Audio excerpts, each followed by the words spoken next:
Let me turn on recording actually. Is that I will post the recording into well, I guess I'll post it into a bunch of base camps actually. We'll add it to our link list. But the intention here is that Booz is doing a drive to get some certifications achieved. I think by the end of their fiscal year, which I believe is October 1st.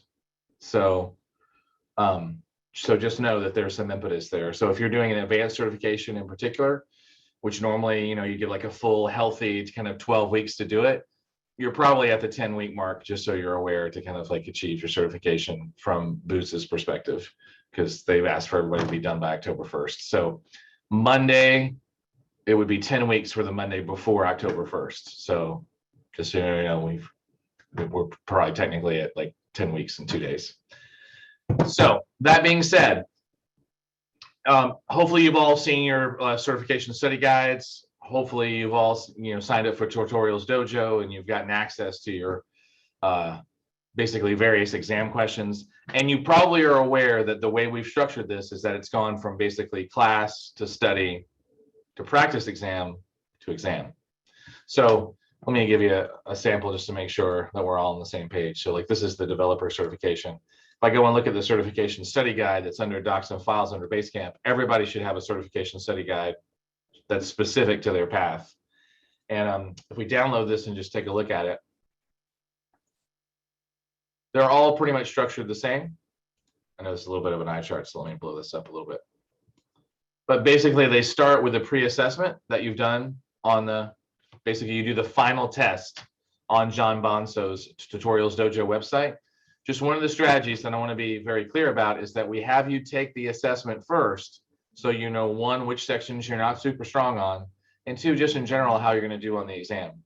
Now, it is involved because it takes somewhere between 90 minutes and possibly 2 to 3 hours to actually take the full thing, but it will give you a very healthy idea of not only whether you're ready or not, but it will let you know what you're training for. So I had the pleasure of training for the Ironman with a friend one time. And the minute we found out what the 3 legs were, it was like, okay, now we're going to go and we're going to run, we're going to swim, and we're going to bike. And then, it was a little sobering because you're like, man, this really hurts. But just so you know, that's what we're doing here, is that we're giving you a dose of kind of like what the end game is. This is what we're training for, because we always want to start with the why, right? The certification, and then kind of what that end result looks like. So hopefully you've all taken your assessment. If you haven't, highly, highly recommended that you actually do. It really will help, actually. And then hopefully you take the class. Now, here's the sobering thing, strategy-wise. Amazon doesn't say this enough, and I am a certified Amazon instructor, so I work with Amazon all the time, is that Amazon does not say that the class alone is not even close to enough to get you past the certification. And that's why it's not called the developer associate certification class or the machine learning certification class, because that's like 60 or 80% of the knowledge somewhere in there, especially with the professional and specialty certifications. So like machine learning as an example, you're only going to get about 60% of what you need off of the class. Everything else is going to come afterwards. And I even co-wrote some ramp-up guides with Amazon that are out there that they wrote themselves that are way overkill for like training up, as an example, as a security specialist. And so they know the classes are not enough, because there's about 30 steps in each of those ramp-up guides that are above and beyond the ones that we've written. The ones we've given you are very focused and simple and kind of like core and lean to getting you past the certification. Their ramp-up guides, by the way, overtrain you because they want you to have like a lot of overtraining for the role in question. So this ramp-up guide that you see in front of you, which is a sample, and it doesn't matter whether it's an 8-week one or a 12-week one, they all follow that same kind of structure, which is pre-assessment, class, study time, and then the exam practice and the exam itself. Now, one thing to mention is that a bunch of you have white papers inside of your study sections. So there's a whole like study material section up here, right? Like this is week by week, obviously. So we color code it by week.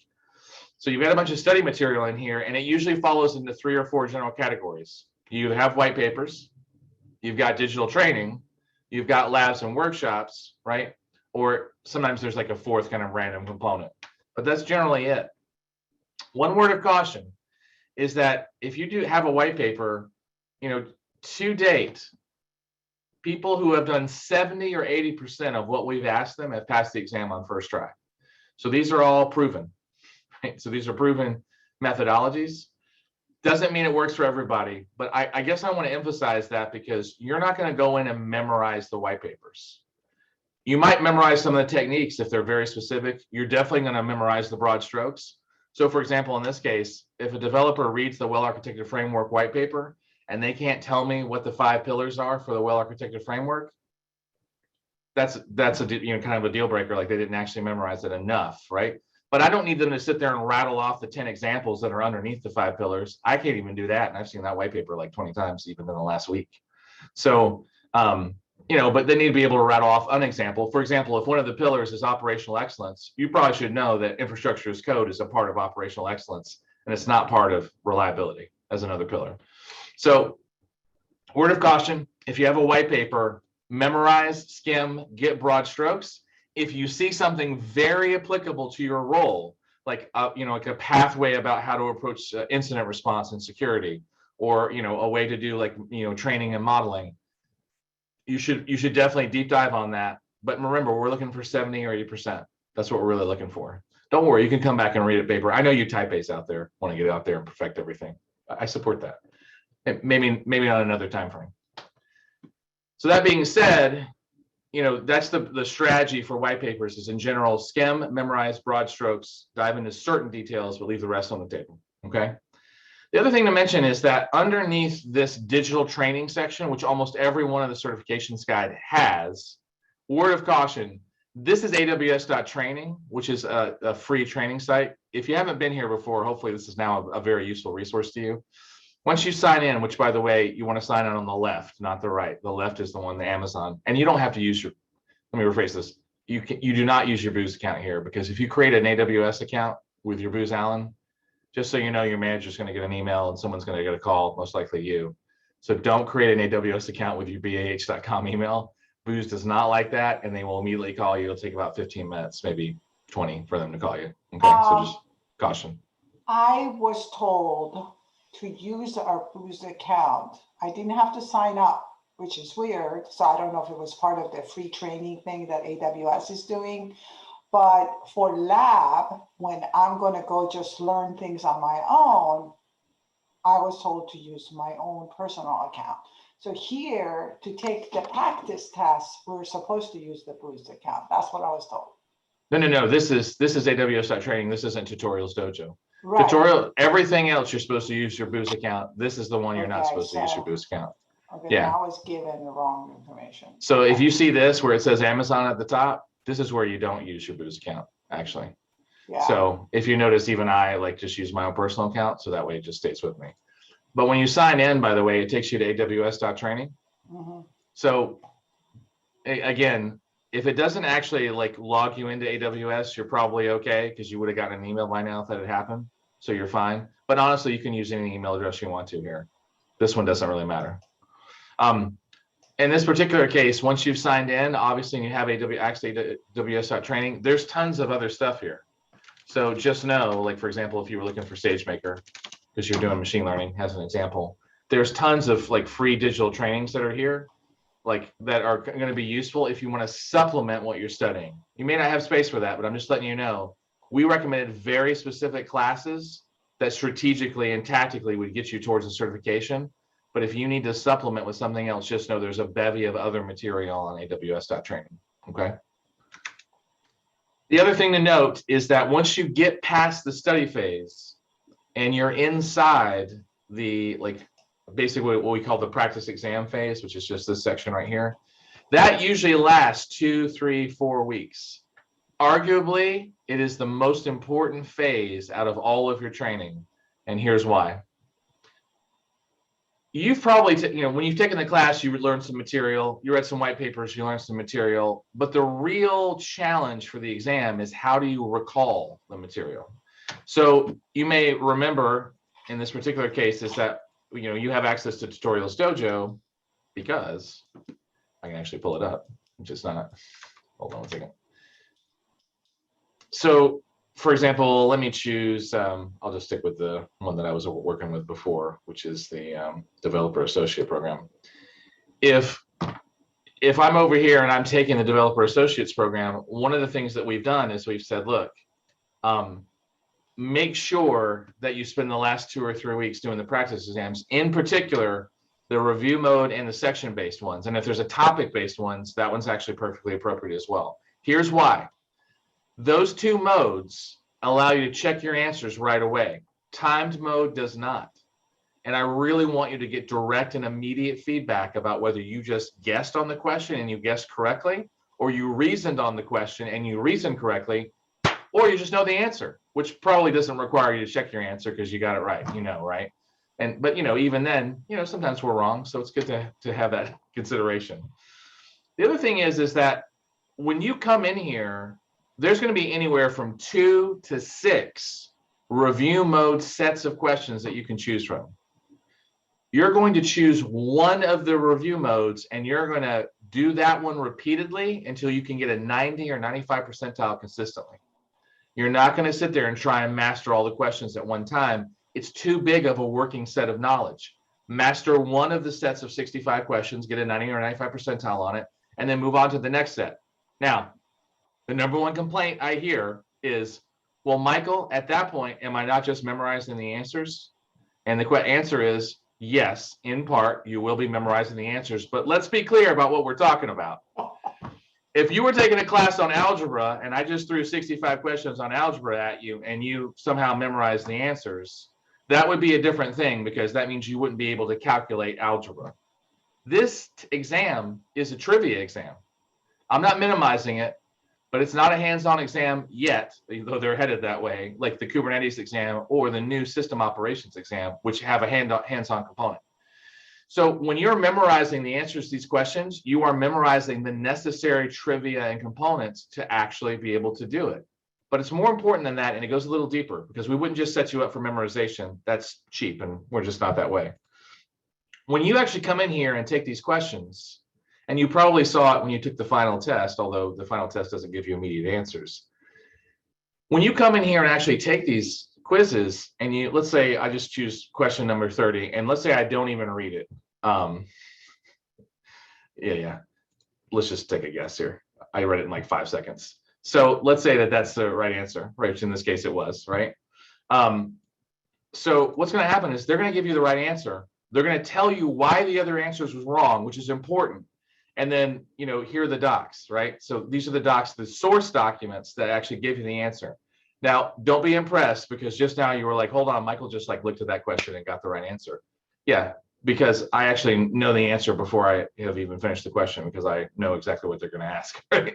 Because I'm an AWS specialist, that's what I do. So my point being is that, well, I don't need you to get to that level of expertise.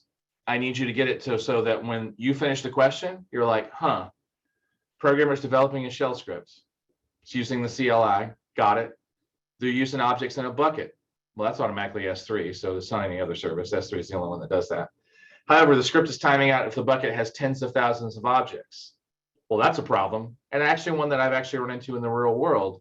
So immediately I'm looking at, I already know that the answer is going to be some kind of pagination problem. It's going to be some kind of queuing problem. It's going to be some kind of information control retrieval problem. That's what we're running into because I'm trying to retrieve tens of thousands of objects. And so part of the methodology here is that you get to validate like immediately that you know the right answer, that the other answers are wrong, because S3 Select is an inventory tool.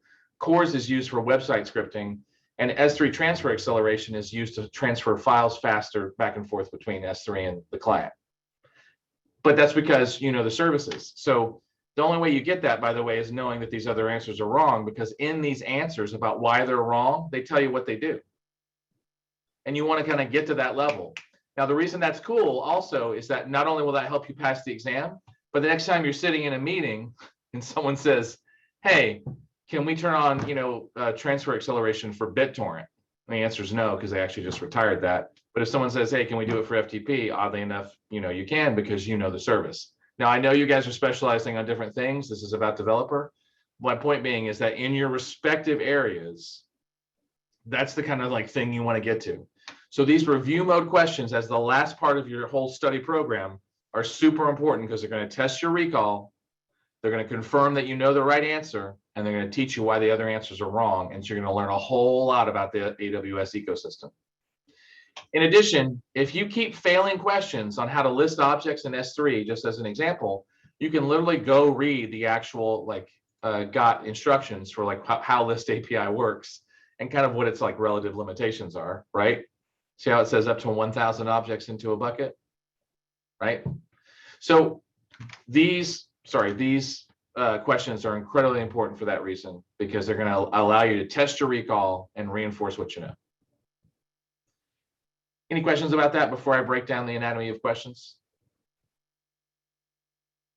Okay. Any questions about anything that I've talked to thus far, even the schedule? Obviously, this is developer. You can ask about your schedule. I wrote them all, so I can answer them for you.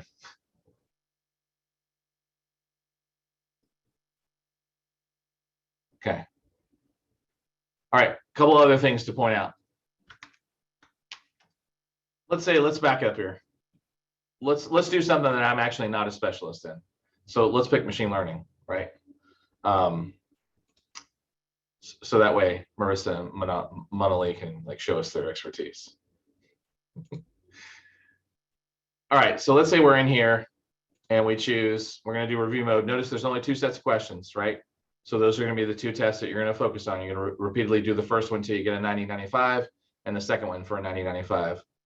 The reason, by the way, we're setting the standard so high that you need a 95 percentile is 1, John Bonzo, the author of these questions, is an adaptive genius, which means he just memorizes things through images, and he actually knows the questions that he saw when he took the exam. But he also works with AWS to make sure that he doesn't copy it exactly, because otherwise he'd get sued. Just so we're clear. That's what smart people do, by the way, if they have an adaptive memory, is they go talk to the person and be like, hey, if I rewrite the question in this way, are you going to sue me? And the answer is, so just so you know, he works with AWS a lot. So the questions aren't exact. So you're going to lose 5 points, 10 points, because the questions aren't exact, which is great, because honestly, we don't want to test up this thing. The second thing is that you're going to be stressed and nervous because you're going to be taking a test. So we want 95s on your review test, because you're going to lose 10 points, maybe more. And here's the cool thing. For most of these exams, you only need a 720 or 750 to pass out of 1,000. That's actually that's a lot of leeway, actually. So that's why we're shooting for 95. So that way, if you get an 85, 90, in that range, due to stress and question differences, that's why we're doing that. So let's say we go in here and let's take a look at the first of the room review mode questions, in this case, for something really advanced, machine learning. All right, so when you get a question, one of the best strategies, the first thing in your head, because you can't write anything down, and even though you can take the exams at home proctored, they don't let you have any paper. You can't have a watch on, which, by the way, I'll talk about what that process is, because it's fun. Actually, I'll talk about your signing up for an exam here in a second. But the first thing you do is that you want to read the whole question and pick out the key things, especially if there's a service involved. So example, in this case, first of all, you're not going to get a category, so you won't know whether they're talking about modeling or any of the other categories, right? But in this case, the company has a repository of historical records of its product sales. Great, that's not make sense, right? Everyone should have a historical record of what they sell. The company is going to use this data to discover valuable insights using machine learning. Great, so is the rest of the industry. So perfect, we're on track. Their main objective is to predict how many units will sell for each particular product. So they're doing some forecasting, right? So which machine learning method should be used to accomplish this task? So automatically, since this is a machine learning specialty, it's a little easy because it's all focused on machine learning. And in terms of service scoping, it's like we know there's only a limited set of services that are going to perform this. But since this is more of a machine learning question and less of an AWS service question, it's like, which method should we be used to accomplish the task? Now, for my machine learning folks, what is the machine learning method that we use to train models to forecast based on past consumption? Someone know? I'd say linear regression. Linear regression? Okay. Now, to be frank, I have no idea, right? I don't, right? I'm not a machine learning specialist, but if you know something about the models, That could be it, right? So then immediately you just check it, right? And in this particular case, they're going to explain, right, about how you use this to predict a numerical value, right? So in this case, it's linear regression is laid out pretty clearly. And then you come back and say, okay, well, I didn't actually know, like, let's say that was a guess, right? Which it didn't sound like it, Marissa. It sounded like you just knew exactly what it was. You were like, yeah, it's linear regression. Then you can find out and say, hey, the reason this isn't going to work is that it's not going to output numerical values. Maybe it's used for something else, right? Factorization with a binary classifier is probably used to qualify something, right? Guessing. PCA is incorrect because it's just used to reduce the number of features or dimensionality within a data set, right? So that doesn't sound like it's going to give us the output that we're looking for. And logistic regression is incorrect. Is that this only predicts binary output, right? Like XOR data, zeros or ones, true or false, right? So then you automatically know you want to put that in your brain. So the next time this pops up, if the question changes and says, hey, what if I only want to determine like whether something's true or false, or I only want binary outputs about whether something's present or not, then you know that logistic regression is going to be the one you're going to use, right? So again, that's how you break down the questions, especially when you're in a narrow scope like security, specialty, or whatnot, is you stay focused on the key objectives. But the questions are going to say, like, these are the models, these are the types of like models that you need to know. And that's going to be true for any of the specialty exams. Now let's take a look at another one, just to break it down.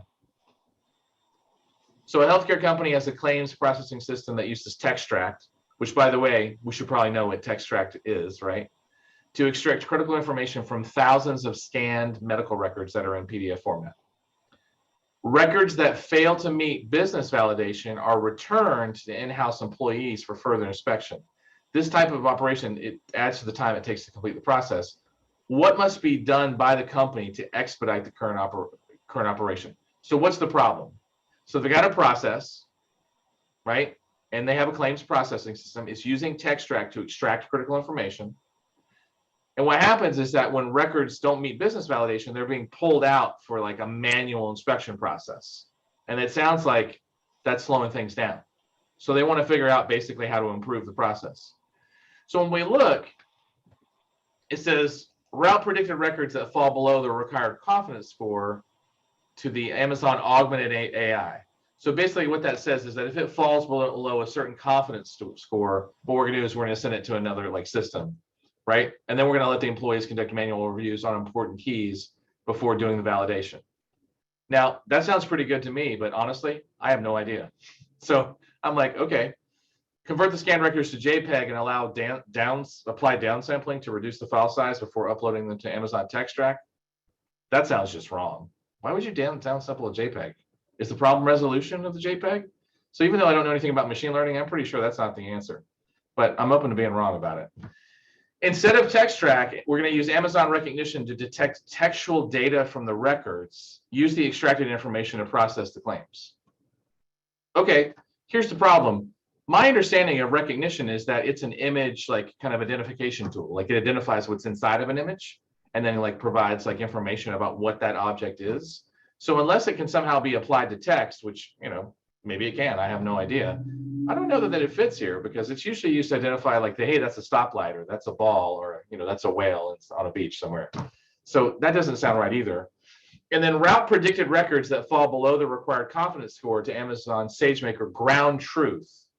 Then let the employees conduct manual reviews on important keys before doing the validation. Now, we have to stop. We have two identical answers with different details, do we not?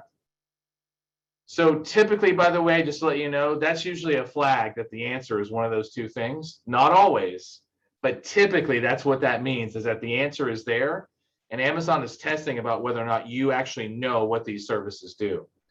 So let me ask you this, my machine learning specialist. Is there an Amazon SageMaker ground truth product? Does that exist? Yes. It does. What does it do? It's a way that you can get labels on your data if you don't have them already. Okay.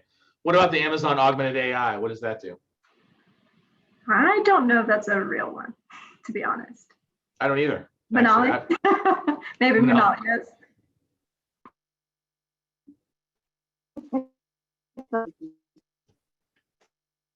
Sound like somebody was talking. Maybe. All right, so then, I think one of Sorry, our, oh, go ahead, Manali. No, I was just gonna say, I don't think that's, That's not a service? Okay. So for example, even if we don't know the answer, in this case, the answers all look a little weird, but we know this is actually a valid product. And that's actually a sane thing, is that they're actually escalating it to another service that could potentially like do a deeper evaluation. And then they just need to have the employees validate at a much higher level. So it could reduce the incidence of actual manual evaluation by actually passing it to a second service. So that makes sense to me, actually. And then we check it. And then they're actually like, whoa, hold on. Now we know augmented AI is actually a real thing, but we knew it was probably one of those two answers, right? So also know that as part of your testing strategies, unless you're just 100% certain that Amazon is messing with you, when you see two services or three, if it's three, just so you know, it's definitely going to be one of those three if there's like 4 or 5. So if you see two services, typically the answer is going to be in one of those things, but don't get wrapped up in that. The Amazon will sometimes try and like trick you and be like, hey, I've got 2 similars and neither one of them is right. There's actually a third one. But if you're like, I've eliminated the answers and I've got these 2 that are really identical, it's definitely going to be in one of those answers. Okay. Now in this particular case, I'm like super curious. I'm like, I didn't even know that like that was a thing. Let's see. Amazon's A to I, augmented AI, route predictions to reviewers. Good to know. The other one was SageMaker Ground Truth. SageMaker Ground Truth is just a data labeling service to create data sets for machine learning. Okay. Okay, so there's no need to use Ground Truth if we're not training any ML model. Good to know.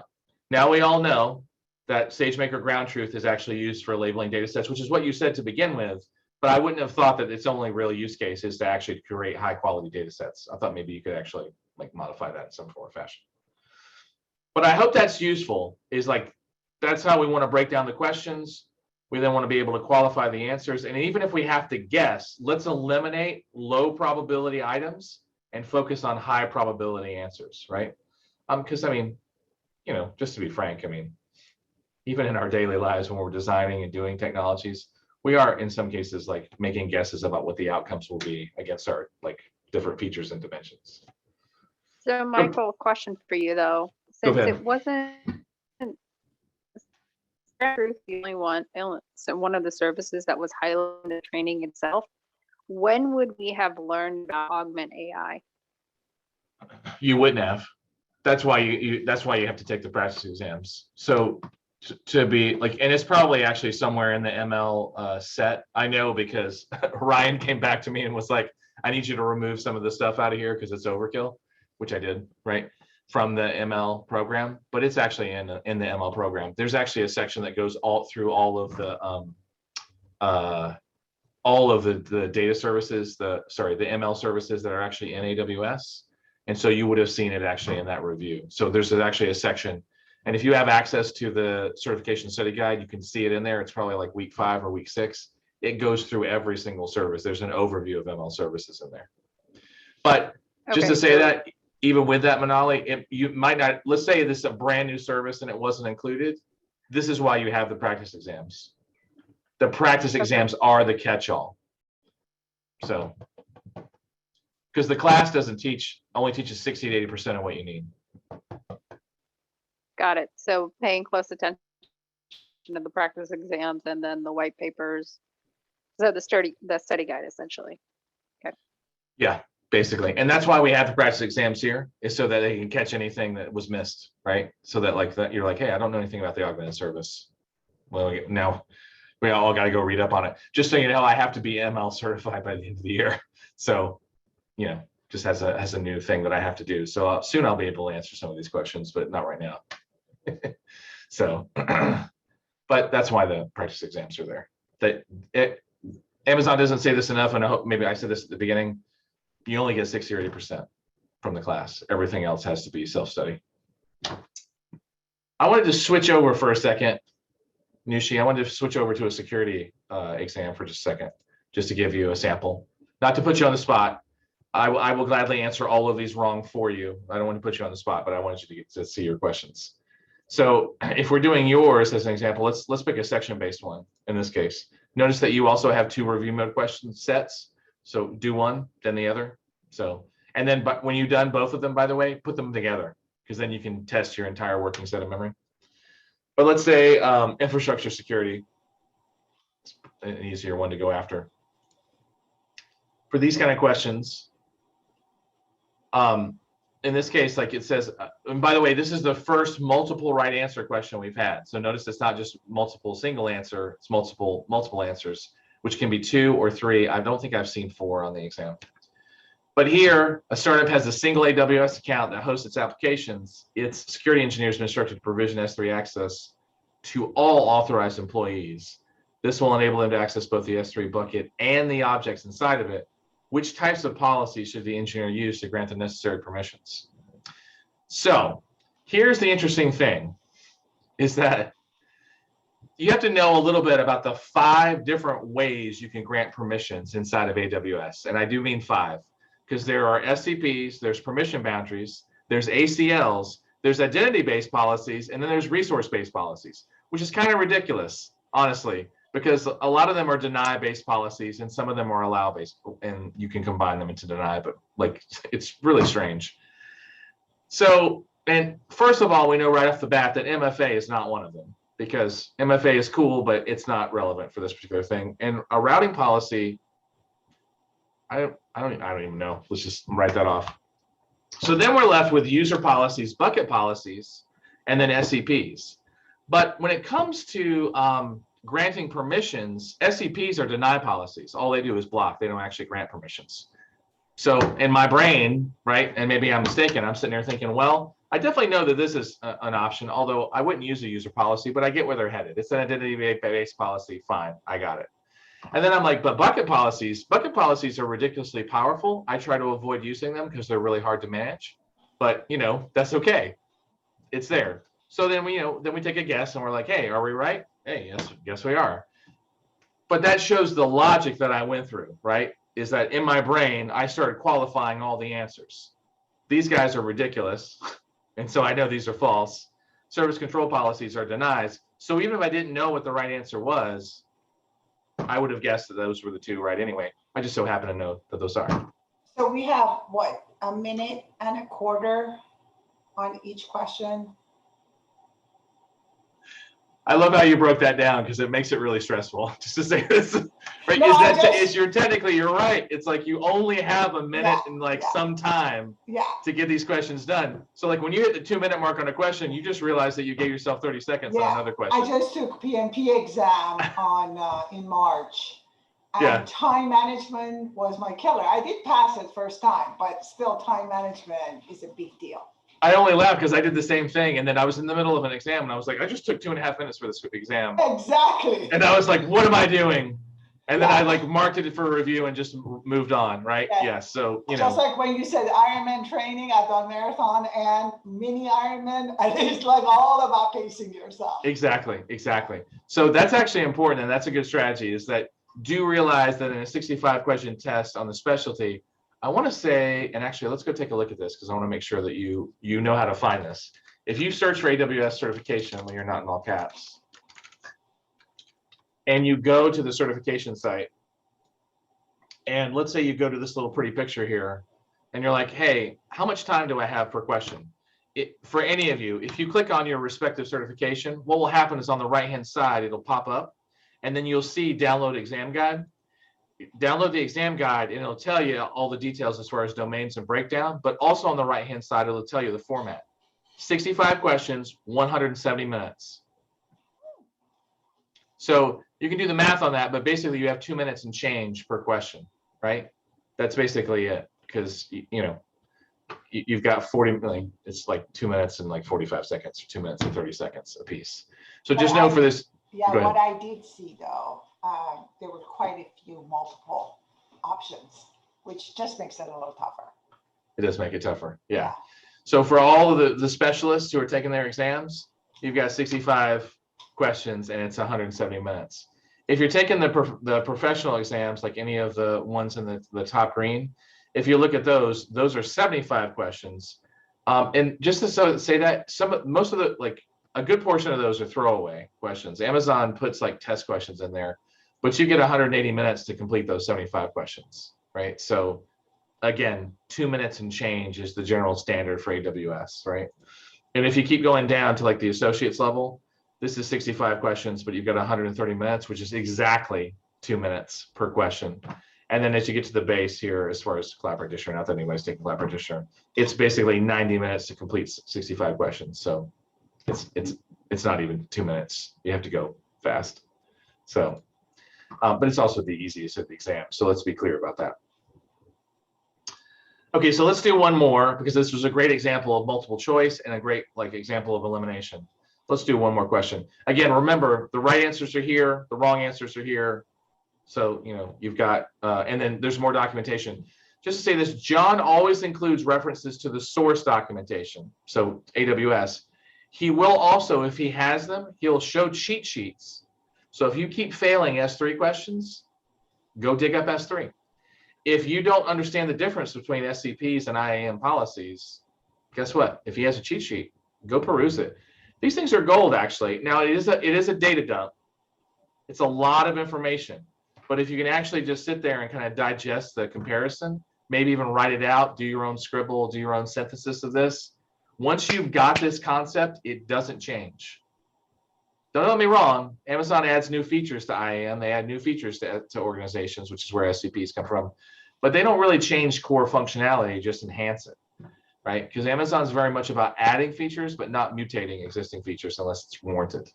So, by the way, John is fond of pop-ups, so I've already written him an angry letter about it. I've known him for a while, so just know that I've already complained for you, but you can complain too if you want to. Like, John, stop putting pop-ups on your site. It's crazy. It's not the 90s. Anyway, so back to our question. So let's say we just do one more, and then I'll open the floor for questions, and we'll go from there. So, oh no, I'm going to talk about the exam, and then I'm going to open the floor for questions. So in this, the company has two S3 buckets, Dojo Bucket 1, Dojo Bucket 2, and they store static content. Dojo Bucket 2 does not have a bucket policy defined. And in the company's AWS account, there's an IAM user named Stacy with the following policy. Okay.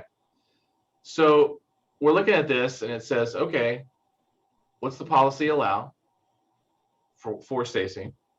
And it basically looks like that she has access to do anything she wants to both the bucket itself and to the stuff inside the bucket, which is what this little star is. Yeah. So that might be excessive, but I don't know. Let's go on. So that's Dojo Bucket 2. So let's look at Dojo Bucket 1. Dojo Bucket 1's, this has a bucket policy, says that basically Stacy, in particular, is allowed to do anything she wants to Bucket 1. So those policies are pretty much the same thing, actually. Just one happens to be an IAM policy and one's a bucket policy. So one's associated with the user and the other one's associated with the resource. That's what a bucket policy is. So in this scenario, which buckets can the user Stacy access? Well, we just read the policies. So pretty much she can just do whatever she wants, right? So we'll check it just for giggles. But yeah, that's the space. There's a lot of, especially in the security one, I'm just going to tell you, I apologize ahead of time. There's a lot of policy evaluation and analysis in the security one. So just know that you want to be good at, reading the bucket policies and at the IAM policies. And I'm sorry, there's just no way to get around that. It's the only exam where that is very prevalent other than SysOps, and SysOps just has a smattering of it. So, but sound like you did great, actually.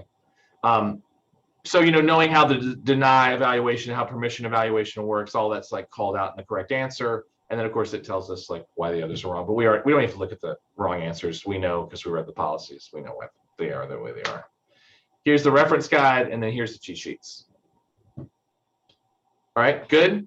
Is that helpful as far as how to analyze a question, how to figure out which answers are right, which answers are wrong? Yes. Good strategies? Okay. All right, so let's talk about the test. It is recommended, if possible, that you sign up for the test as soon as possible. But let me qualify that a little bit. Let me go to the machine learning bucket for a second. Somewhere in here, there's a machine learning summer certification. There we are. So let's say I pull up actually your certification study guide, just for a moment.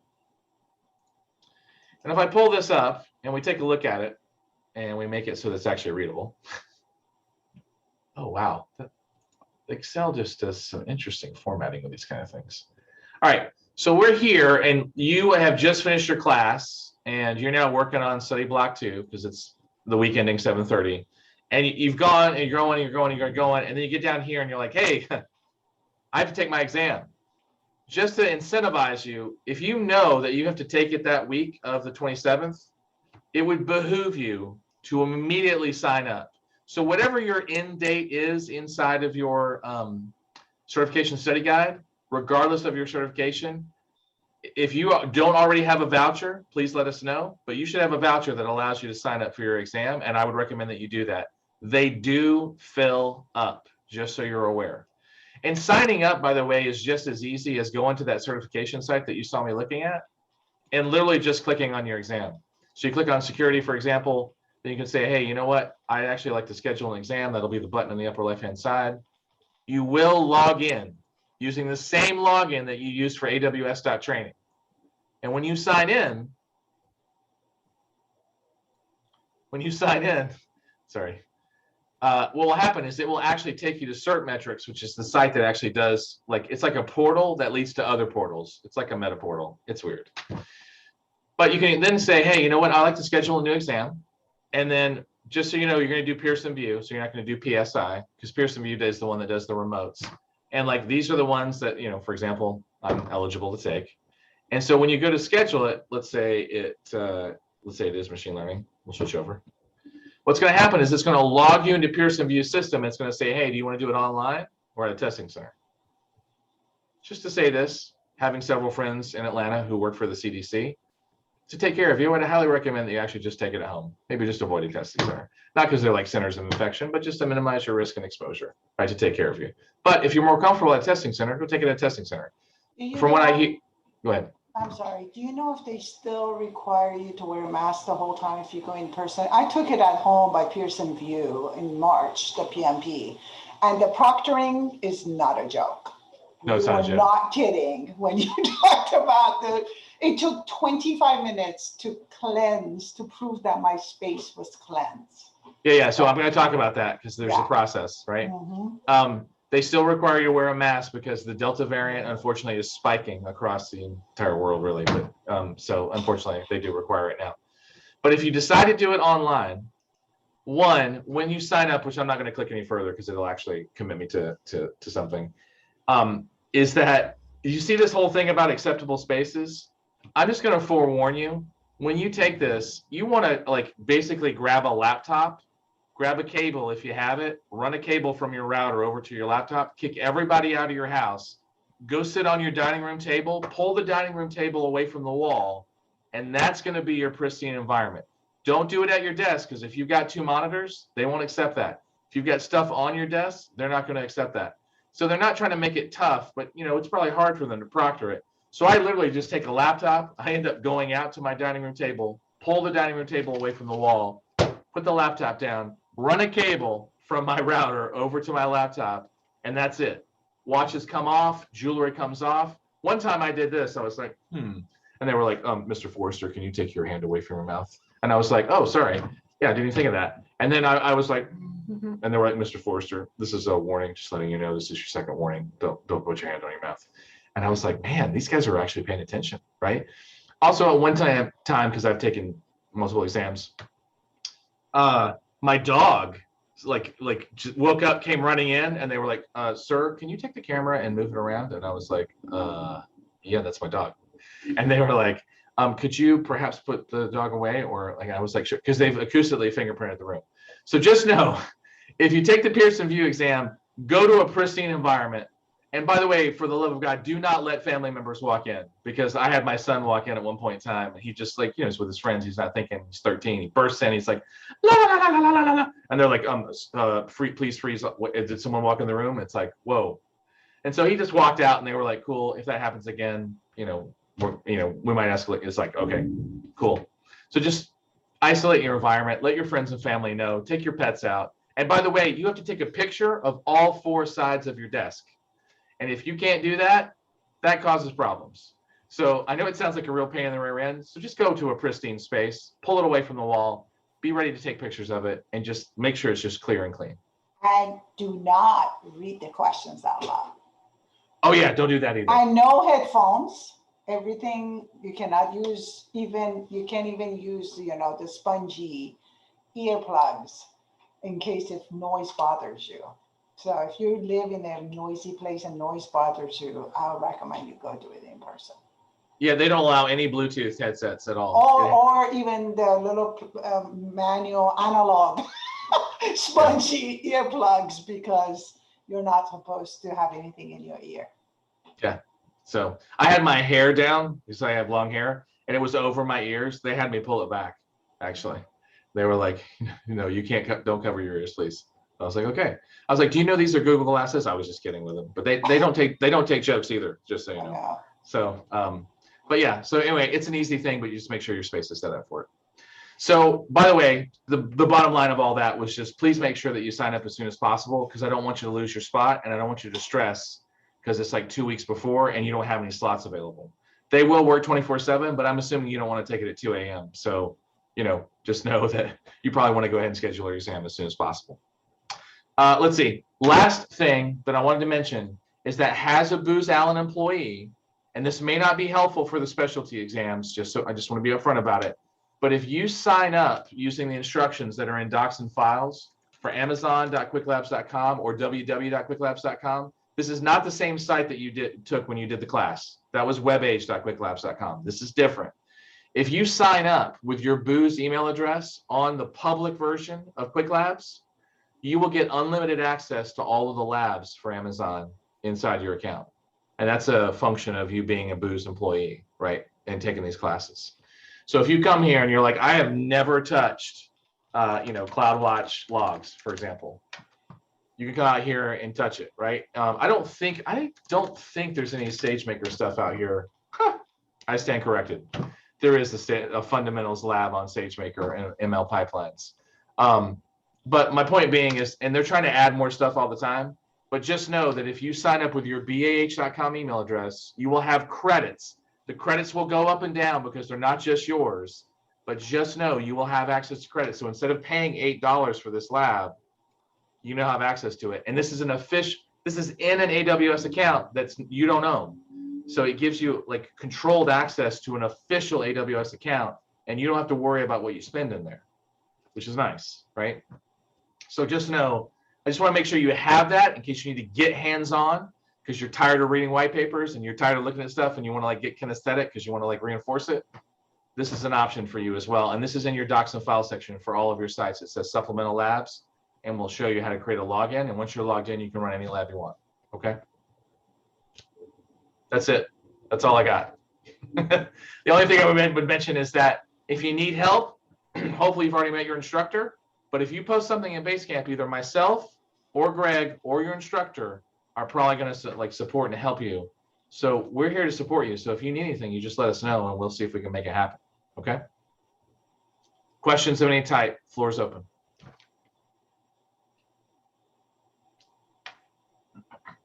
No?